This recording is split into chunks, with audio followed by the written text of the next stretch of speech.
Maksudnya ada dompet dan HP.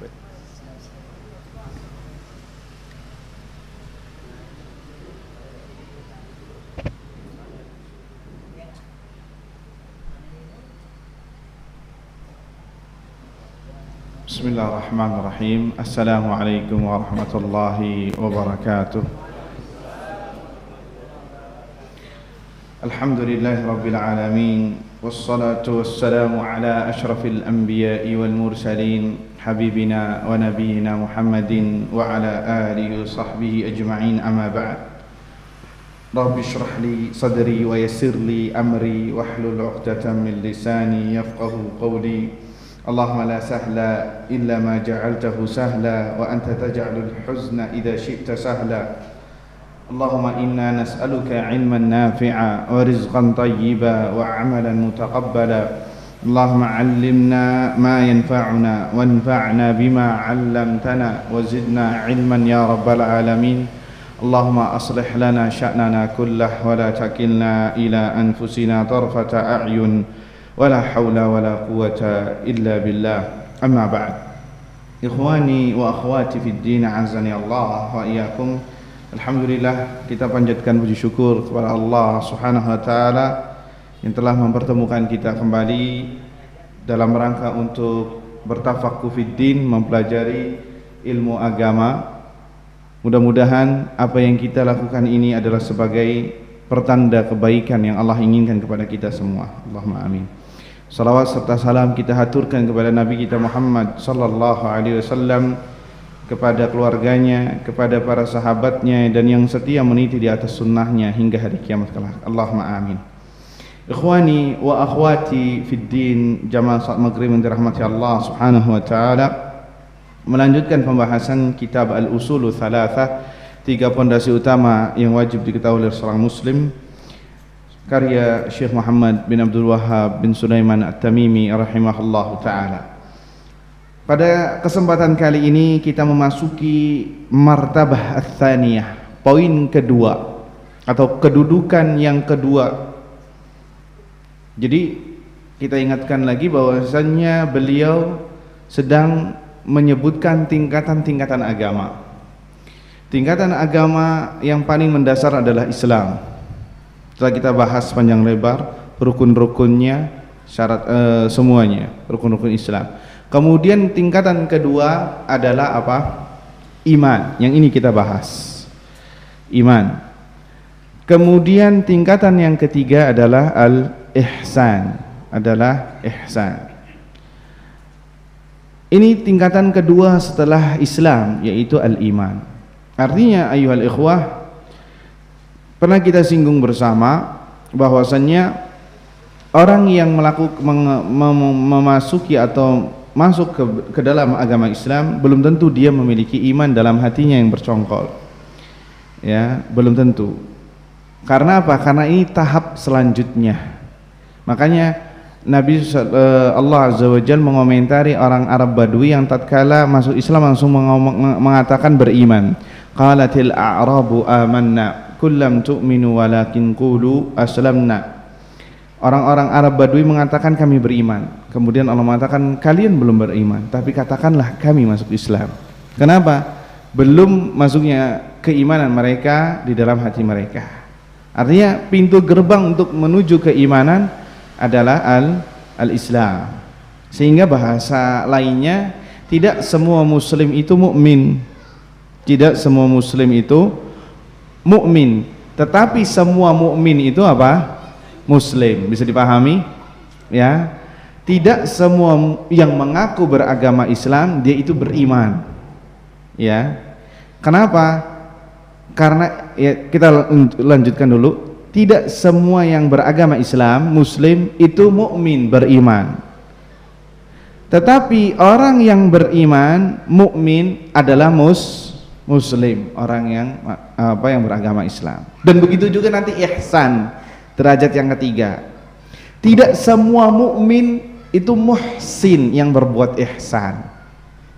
Tidak semua mukmin itu muhsin.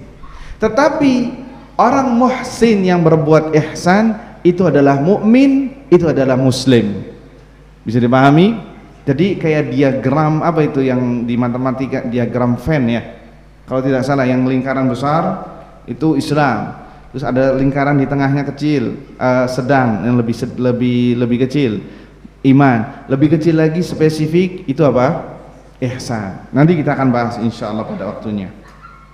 Tapi di sini dijelaskan al-martabatus tsaniyah, jenis martabat kedudukan yang kedua adalah al-iman.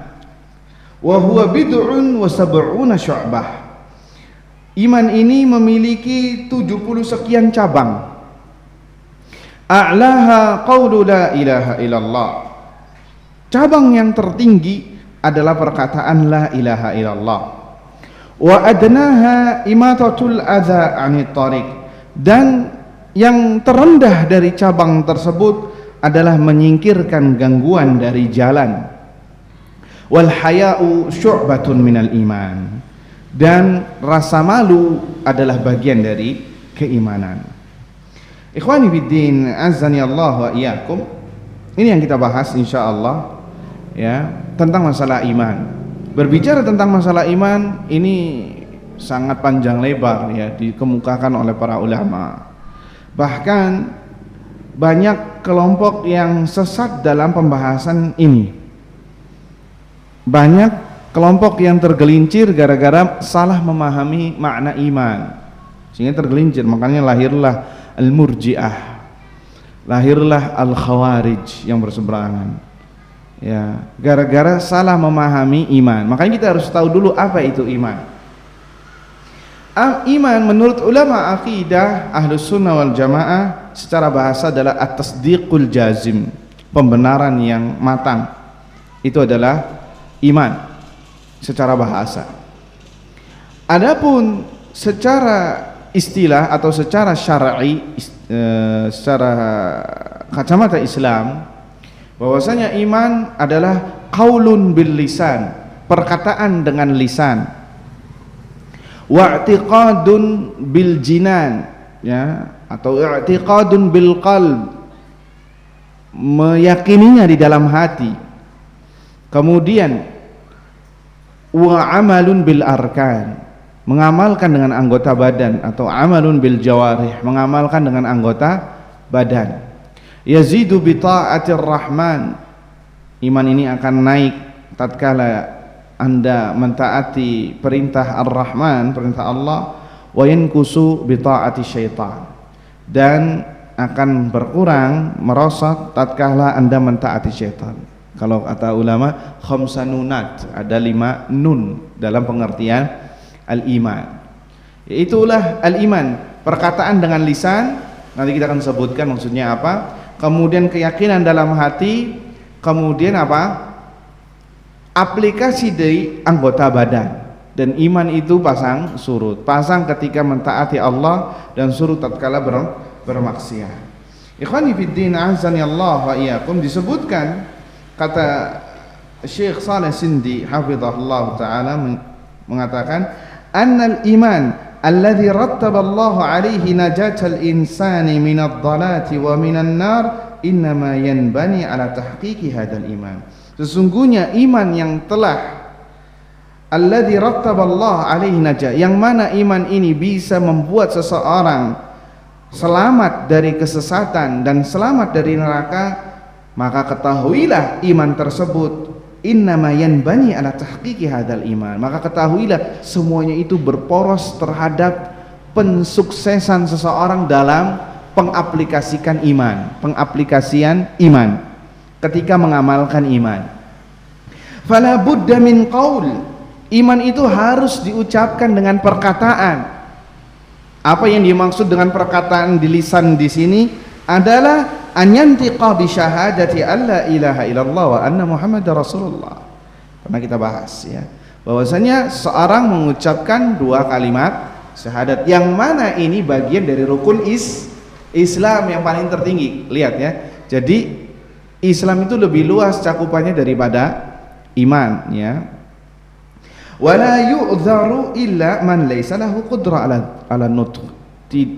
Seseorang tidak dianggap beriman ya sampai dia mengucapkan 2 kalimat syahadat ini, ayyuhal ikhwah. Wa man ada dzalik fa innahu yumkin an yakuna mu'minan. Selain dari itu bisa jadi dia beriman. Ya, artinya kalau dia memiliki uzur nggak bisa berbicara, ya tuna wicara ya. Tuna wicara apa tuna rungu? Tuna wicara dan tuna rungu kebanyakan karena nggak bisa mendengar dan nggak bisa berbicara, ya. Maka itu ada cara lainnya. Artinya kita sedang berbicara dengan orang yang normal. Dia tidak dikatakan beriman sampai mengucapkan 2 kalimat syahadat. Kemudian yang kedua, ya, iman yang dikatakan iman yang sahih adalah mina i'tiqad, harus ada keyakinan.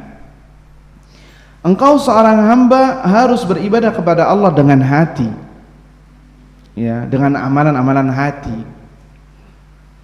ya, seperti apa? Rasa cinta, khauf, takut, mengharap, roja, ikhlas, wal inabah, kembali, tawakal, wa ma ila dzalika mimma jaa fin nusus. Harus ada kehadiran hati, amalan hati. Artinya ya ikhwah, hati ini memiliki amalan. Ya, hati ini memiliki amalan, yang mana amalan ini bagian dari keimanan seseorang. Kemudian yang ketiga, harus disertai dengan amalun bil jawarih. Nah, ini pembuktian yang paling besar. Tidak semua orang mengklaim iman, tapi harus dibuktikan klaimnya itu, pengakuannya. Amalun bil jawarih, diamalkan dengan anggota badan. La budda an ya'mala bi jawarihi ma amarallahu an yu'mala bi. Dia harus mengamalkan dengan anggota badannya apa-apa yang Allah perintahkan untuk dilaksanakan sebagai aplikasi dari keimanan tersebut, seperti sholat, zakat, puasa, haji, yang mana ini adalah rukun Islam, dimasukkan ke dalam ranah iman. Amar ma'ruf nahi mungkar dan lain sebagainya, yang mana ini amalan-amalan zahir, ya, amalan-amalan zahir hiya min haqiqatil iman. Inilah hakikat dari keimanan. Wa hiya aidan dalilun ala wujudil iman. Dan ini juga indikasi terbesar seseorang memiliki keimanan. Tatkala mengamalkan amalan-amalan yang zahir, puasa, salat, zakat, haji, berarti menunjukkan orang tersebut memiliki apa? Memiliki apa ya ikhwah? Memiliki keimanan, ya, di dalam hatinya. Kemudian kata Syekh mengatakan, fakadzibun man yaz'umu anna fi qalbihi imanan la yudhiru dzalika ala jawarihi. Maka sungguh dusta orang yang mengklaim dirinya beriman, memiliki iman, tapi tidak ditampakkan di anggota badannya, amalannya nggak ada. Perkara-perkara zahir nggak pernah ia lakukan, sholat tidak ada, zakat apalagi, puasa juga nggak pernah, ya, haji juga apalagi. Maka kata Syekh, fakadzibun, maka dustalah orang yang mengklaim bahwasanya di hatinya memiliki iman tapi tidak pernah ditampakkan dengan amalan yang zahir. Ya, ini nih yang sering-sering kita bahas, masalah Islam KTP ini yang banyak, ya, nggak pernah sholat ke masjid, ya. Makanya Nabi SAW mengatakan, ala wa inna fil jasadi mudghah idza saluhat saluhal jasadu kullu wa idza fasadat fasadal jasadu kullu ala wa hiyal qalb. Ketahuilah bahwasanya di dalam jasad ini ada sebongkah daging, segumpal daging. Apabila daging ini benar, maka jasad lainnya pun benar. Apabila daging ini rusak, maka yang lainnya pun rusak. Apakah itu? Hati. Artinya bahwa ini ada kalimat tersirat bahwa kalau hatinya benar, pasti akan melahirkan amalan yang benar. Artinya kalau hatinya memiliki iman, maka akan ditonjolkan dari anggota tubuhnya yang lain, dari sholat, puasa, zakat, amal kebaikan. Kenapa? Karena hati adalah porosnya. Tatkala keimanan bercongkol di dalam hatinya, maka yang lain ngikut. Tapi ketika hatinya rusak, maka amalannya pun demikian rusak. Alias kalau tidak memiliki keimanan, maka tidak ditampakkan, tidak ada. Jadi pembuktiannya itu apa? Seseorang beriman, yakni ia tampakkan dengan amal zahir. Bisa dipahami ya ikhwah? Ya, jadi pembuktian seorang beriman itu dengan amal saleh yang zahir, kelihatan. Ya, dari dia melaksanakan sholat, rukun Islam yang ada 5 semuanya ia lakukan, maka itu membuktikan bahwasanya dia memiliki keimanan. Ikhwani fiddin, azani Allahu wa iyyakum. Di sini disebutkan bahwasanya ya apa ini?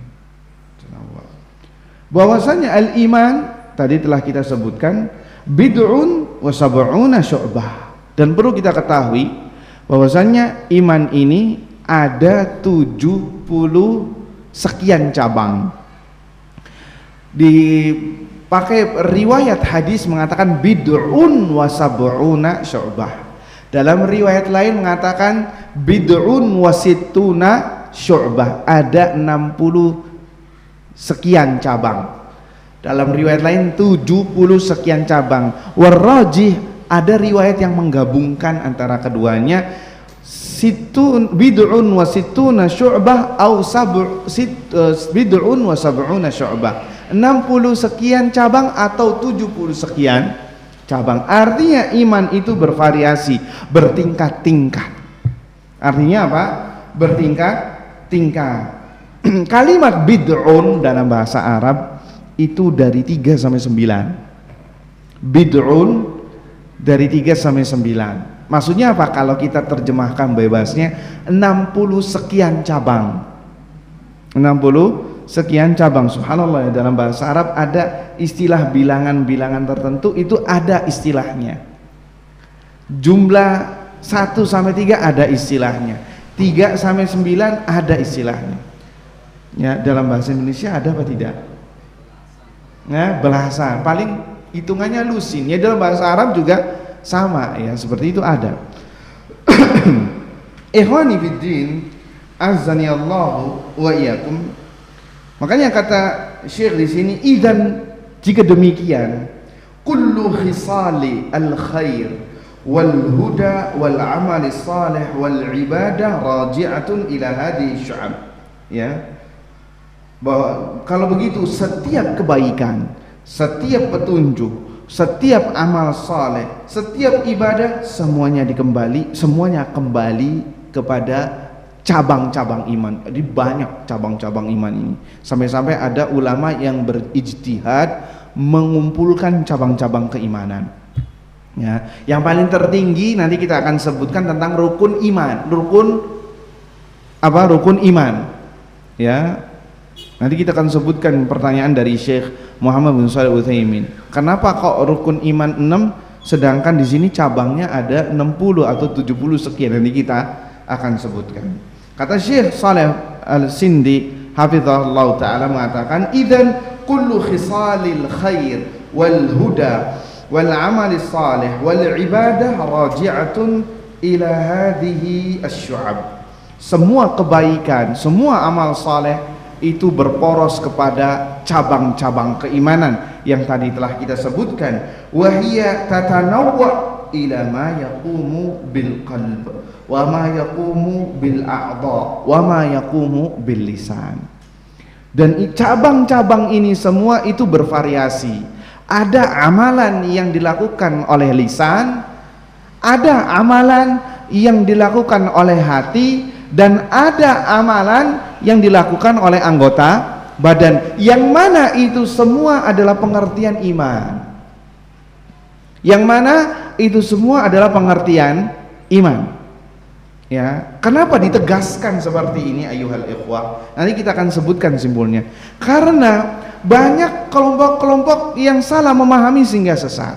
Sampai-sampai ada yang mengatakan gini, Orang kalau sudah mengatakan 2 kalimat syahadat, khalas, langsung masuk surga tanpa hisab, tanpa azab.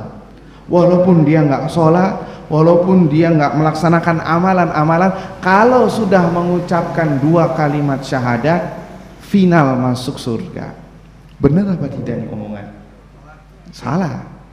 Inilah yang dimaksudkan dengan pemahaman murji'ah, yang tidak memasukkan ranah amal ke dalam perkara iman. Sampai-sampai mereka mengatakan apa? Orang yang sudah mengucapkan 2 kalimat syahadat final masuk surga bersama para nabiyyin wasyuhada wassadiqin di surga Firdaus. Walaupun dia berzina, walaupun dia mencuri, walaupun dia korupsi, walaupun dia melakukan tindakan-tindakan maksiat, selagi dia mengucapkan 2 kalimat syahadat, maka dia masuk surga. Ini pemahaman murji'ah yang tidak memasukkan amal dalam ranah iman. Cukup mengucapkan 2 kalimat syahadat. Kalau semua orang berpemahaman kayak gini, ya sudah, Islam rusak. Enggak ada yang melaksanakan ketaatan. Dan subhanallah ya ikhwah, pemahaman seperti ini tuh banyak kalau kita dapati di lingkungan kita, wabil khusus orang-orang awam yang belum terkena hidayah. Ya, sebagai contoh, bahwasanya ketika misal seorang diajak untuk ke masjid, untuk sholat, ya, seorang muslim, atau diajak untuk kebaikan, dia nggak mau. Atau wanita disuruh berjilbab, belum menutup auratnya, disuruh berjilbab, jawabannya apa? Udahlah, yang penting baik hatinya. Iya enggak? Yang penting baik hatinya, itu sudah cukup. Ini termasuk pemahaman murji'ah. Dia nggak mau mengamalkan sebuah amalan, walaupun dia tidak memahami, tidak berakidahkan akidah murji'ah, tapi indikasi seperti itu banyak kita jumpai di lapangan. Ya, ini bahaya. Makanya para ulama itu mendetail ketika menyebutkan masalah iman. Bahwasanya iman, kata para ulama, qaulun wa amal, perkataan dan perbuatan. Harus disebutkan. Bahkan di antara ciri ahlus sunnah wal jamaah ketika ditanya masalah iman adalah qaul wa amal, perkataan dan perbuatan. Masuk di dalamnya keyakinan, karena keyakinan bagian dari amalan hati. Sampai segitunya. Ada lagi sekte yang lebih sempal lagi, dua-duanya sesat ya. Sekte Khawarij. Sekte Khawarij. Artinya apa? Bahwa iman itu satu kesatuan. Ketika seorang bermaksiat, ini lawan dari murji'ah. Ya, lawan dari murji'ah. Kalau yang tadi menyepelekan, kalau ini berlebihan. Orang kalau sudah mengucapkan 2 kalimat syahadat, kemudian dia bermaksiat 1 kali saja, dosa besar, maka kafir langsung keluar, imannya langsung hilang. Imannya langsung hilang. Makanya pertama kali yang keluar itu sekte Khawarij. Sekte Khawarij bahwasannya kalau orang berbuat dosa besar langsung kafir. Akhirnya dibantah sama sesempalan yang baru untuk mengkanter sekte Khawarij, apa? Murji'ah. Enggak bisa gitu. Yang mengatakan 2 kalimat syahadat, walaupun dia berzina, walaupun dia minum khamr, tetap masuk surga. Tetap masuk surga. Dua-duanya ini sesat. Maka ahlus sunnah berada di tengah-tengah. Ahlus sunnah berada di tengah-tengah, bahwasanya iman adalah perkataan dan perbuatan dan keyakinan di dalam hati. Dan semuanya itu harus ada. Ada yang wajib, ada yang sunnah, ya. Ada yang perkara-perkara yang sifatnya bisa menambahkan keimanan, ada perkara amalan yang apabila ditinggalkan itu bisa melenyapkan iman. Jadi perlu ditafsil, tidak serampangan kanan atau serampang kiri. Bisa dipahami ya ikhwah? Ini sekedar faedah ya, tidak disebutkan di sini. Yang paham-paham, yang nggak paham memahamkan, yang paham memahamkan, yang tidak paham. Baik, ikhwani biddin azani Allah yakum. Kita lanjutkan. Kata Syekh rahimahullah taala, Syekh Muhammad bin Abdul Wahhab rahimahullah, Fa'alaha qawlu la ilaha illallah.